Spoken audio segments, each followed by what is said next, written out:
your ultimate source for entertainment news. Welcome to LMTV PH. Make sure to hit that subscribe button and click the notification bell to keep updated on our latest videos. Isang emosyonal at makasaysayang full-circle moment ang nasaksihan sa mundo ng telebisyon.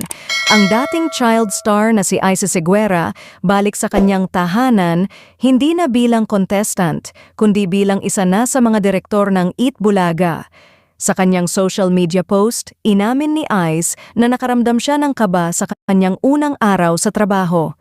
Ayon kay Ice, bagamat sanay na siyang mag-direct ng mga concert, ang live TV ay ibang-iba at hamon na dapat niyang pag-aralan. Nag-post din siya na pinakita ang ganyang official ID, patunay na parte na siya ng TVJ Productions team. Hindi rin napigilan ni Ice na maging madamdamin. Inaalay niya ang tagumpay na ito sa kanyang yumaong ina na si Caridad. Aniya, matagal ng pangarap o manifestation ng kanyang ina na makita siya sa posisyong ito. Nagpasalamat din si Direk Ice sa tiwalang ibinigay sa kanya ni veteran director Jenny Ferre sa paggabay ni Tita Pucci Rivera mula pa noong siya ay 3 taong gulang at sa suporta ng kanyang mga control mates, lalo na kay Cam TD Paul. Hindi rin siyempre nawala ang pasasalamat niya sa kanyang asawa na si Liza Dino na laging naniniwala sa kanyang kakayahan. Tunay ngang isang bagong yugto ito para sa Eat Bulaga at para kay Direk Ice. Good luck, Direk Ice!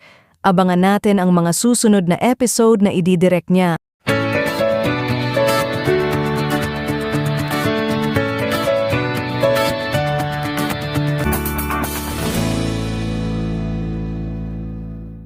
Samantala, mukhang love is lovelier the second time around para sa TV5 at ABS-CBN. Matapos ang naging breakup o pagtatapos ng kanilang content supply agreement noong Enero 2026 dahil sa usapin ng pagkakautang, muling maugong ang balita tungkol sa panibagong partnership ng dalawang higanteng network. Kasalukuyan nang nasa negosasyon ang TV5 at ABS-CBN para sa posibleng block time arrangement ng inaabangang action drama series ni Coco Martin at Julia Montes na Sigabo. Ang seryeng ito ay nakatakdang ipalabas sa telebisyon simula sa Hunyo 22, 2026.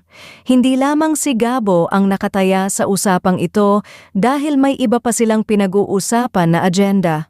Posible nang mapanood sa Kapamilya Channel ang mga programa ng Kapatid Network na isang malaking pagbabago kumpara sa dating setup kung saan mga programa lamang ng ABS-CBN ang napapanood sa TV5. Ang hakbang na ito ay inaasahang ikagagalak ng mga manggagawa sa industriya dahil sa karagdagang oportunidad na makikinabang sa kolaborasyon. Sa ngayon, hinihintay pa ang opisyal na pahayag ng magkabilang panig habang tinatapos ang mga negosasyon. At kung nagustuhan nyo ang update na ito, i-like at i-share na ang videong ito sa inyong friends at fellow kapatid fans para mas marami ang maka-join sa usapang ito. Hanggang sa susunod na update mga kapatid!